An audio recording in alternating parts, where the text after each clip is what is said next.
संविधान, ये शब्द सुनते ही क्या ख्याल आता है? शायद कोई बहुत मोटी, मुश्किल कानूनी किताब, है ना? पर भारत का संविधान वो इससे कहीं ज्यादा है। सोचिए, ये 1 अरब से ज्यादा लोगों के देश का एक मास्टर ब्लूप्रिंट है, एक पूरे समाज का डीएनए। तो सवाल ये उठता है कि इतनी बड़ी चीज, इतना बड़ा नेशन, इसे डिजाइन कैसे किया जाता है? आइए, इस कमाल के ब्लूप्रिंट की परतों को एक एक करके खोलते हैं।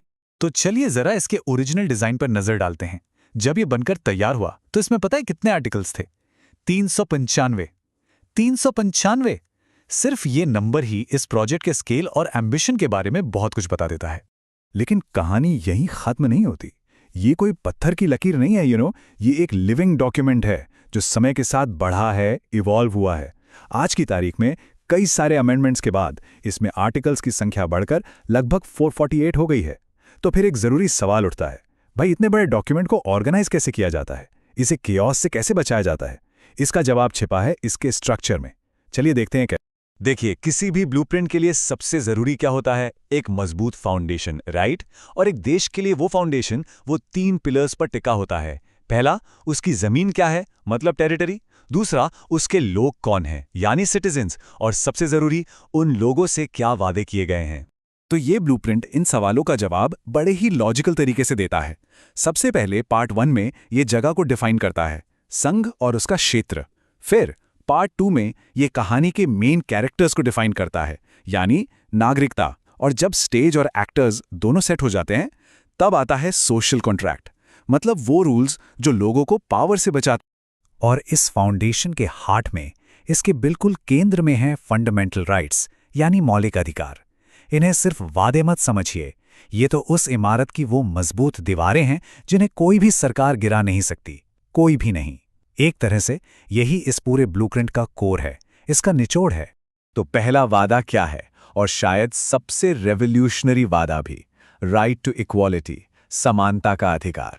इसका मतलब यह है कि आपका बैकग्राउंड, आपकी दौलत, आपकी मान्यताएं, कुछ भी हो, कानून के सामने सब बराबर हैं, एक ही स्टार्टिंग लाइन पर। ये इस ब्लूप्रिंट का द ग्रेट इक्वलाइजर है।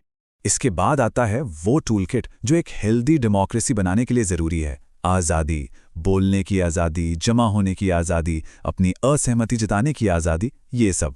ये एक तरह से वो ऑक्सीजन है जिससे सोसाइटी जिंदा रहती है, सांस लेती है।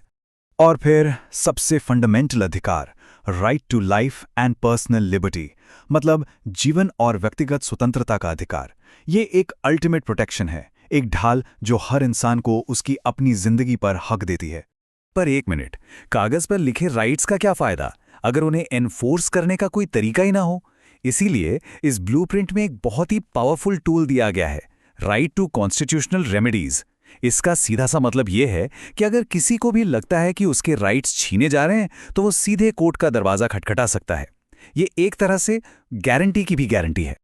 ओके, तो फाउंडेशन तो सेट हो गया। अब उस मशीनरी का क्या जो इस देश को चलाएगी?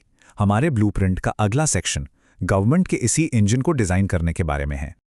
और देखिए, भारत का ब्लूप्रिंट किसी एक अकेली मशीन की बात नहीं करता। नहीं, ये 3 लेवल्स पर काम करने वाला एक इंटरकनेक्टेड सिस्टम डिजाइन करता है। सबसे ऊपर नेशनल लेवल पर है बड़ा इंजन, द यूनियन गवर्नमेंट। फिर हर स्टेट में हैं अपने रीजनल इंजन्स। और आखिर में ग्रास रूट्स लेवल पर हैं छोटे छोटे गियर, पंचायतें और म्युनिसिपैलिटीज, जो सरकार को सीधे लोगों तक पहुंचाते हैं। इस डिजाइन की सबसे खास बात पता है क्या है? ये कैसे एक पैरेलल स्ट्रक्चर बनाता है। मतलब सेंटर में प्रेसिडेंट और प्राइम मिनिस्टर हैं, तो स्टेट में गवर्नर और चीफ मिनिस्टर। नेशनल लेवल पर सुप्रीम कोर्ट है, तो स्टेट्स में हाई कोर्ट्स। ये एक बहुत ही सिमेट्रिक डिजाइन है जो पावर को बहुत कंसिस्टेंटली डिस्ट्रीब्यूट करता है। अच्छा, तो इंजन तो बन गया, लेकिन उसे स्मूथली चलाने के लिए सिस्टम्स भी तो चाहिए। फ्यूल, ऑयल, वायरिंग, सब कुछ। तो अब हम ब्लूप्रिंट के उस हिस्से पर आते हैं जो इन नट्स एंड बोल्ट्स की बात करता है। समझ लीजिए कि ये देश का मशीन रूम है। इस ब्लूप्रिंट में सब कुछ है। सेंटर और स्टेट्स के बीच पैसों का बंटवारा कैसे होगा, सिविल सर्विसेज कैसे काम करेंगी, और हाँ, इलेक्शंस कैसे कंडक्ट होंगे, एक एक डिटेल यहां मौजूद है। और इन सारे सिस्टम्स में से एक सिस्टम डेमोक्रेसी के लिए सबसे ज्यादा जरूरी है, इलेक्शन कमीशन, यानी निर्वाचन आयोग। ब्लूप्रिंट इसे एक टोटली इंडिपेंडेंट बॉडी के तौर पर बनाता है, एक ऐसा अंपायर जो पॉलिटिक्स से ऊपर रहे, ताकि डेमोक्रेसी का ये खेल बिल्कुल फेयर तरीके से खेला जाए। अब देखिए, एक अच्छा आर्किटेक्ट ये हमेशा जानता है कि चीज़ें गड़बड़ हो सकती हैं। इसलिए एक अच्छा ब्लूप्रिंट सिर्फ ये नहीं बताता कि बनाना क्या है, बल्कि उसमें कंटिंजेंसी प्लान्स भी होते हैं। हमारा संविधान भी ऐसा ही है। इसमें क्राइसिस से निपटने और सबसे ज़रूरी वक्त के साथ अडेप्ट करने के लिए बिल्ट इन मैकेनिज्म्स हैं। इमरजेंसी प्रोविजंस ये ब्लूप्रिंट के सेफ्टी स्विच की तरह हैं। इन्हें देश को बहुत बड़े खतरों से बचाने के लिए डिज़ाइन किया गया है। लेकिन हाँ, ये इतने पावरफुल टूल्स हैं कि इनका इस्तेमाल बहुत ही सावधानी से होना चाहिए। तो ब्लूप्रिंट में 3 मेन सिनेरियोज की बात की गई है। पहला, नेशनल इमरजेंसी, ये युद्ध या बाहरी हमले जैसे बड़े खतरों के लिए है। दूसरा, प्रेसिडेंट्स रूल, ये तब लगता है जब किसी स्टेट की कॉन्स्टिट्यूशनल मशीनरी फेल हो जाती है। और तीसरा है फाइनेंशियल इमरजेंसी। ये तब जब देश की फाइनेंशियल स्टेबिलिटी पर कोई बड़ा खतरा मंडरा रहा हो। ये सब सिस्टम के प्रेशर रिलीज वॉल्स की तरह हैं। लेकिन शायद इस ब्लूप्रिंट की सबसे शानदार बात इसकी मजबूती नहीं, बल्कि इसकी फ्लेक्सिबिलिटी है। आर्टिकल 368 इसका अपडेट मैकेनिज्म है। ये वो टूल है जो फ्यूचर जनरेशंस को इस ब्लूप्रिंट को बदलने, गलतियों को सुधारने और नए चैलेंजेस के हिसाब से अडैप्ट करने की पावर देता है, ताकि ये कभी भी आउटडेटेड ना हो। और इसका नतीजा क्या है? एक ऐसा डॉक्यूमेंट जो कोई म्यूजियम की चीज नहीं, बल्कि एक लिविंग ब्रीदिंग ऑर्गेनिज्म है। ये अपने बनने के दिन से ही लगातार ग्रो कर रहा है, अडैप्ट कर रहा है, बिल्कुल हमारे देश की जर्नी की तरह। तो आखिर में ये हमें एक बहुत ही गहरे सवाल पर छोड़ जाता है। एक ऐसा ब्लूप्रिंट जो 1950s में बना था, आज भी 1 अरब से ज़्यादा लोगों की ज़िंदगी को गाइड कर रहा है। इसकी ये बदलने की क्षमता हमें इसकी असली ताकत के बारे में क्या बताती है? शायद इसकी महानता पत्थर की लकीर होने में नहीं, बल्कि वक्त के साथ इवॉल्व होने की इसकी कभी न खत्म होने वाली क्षमता में है।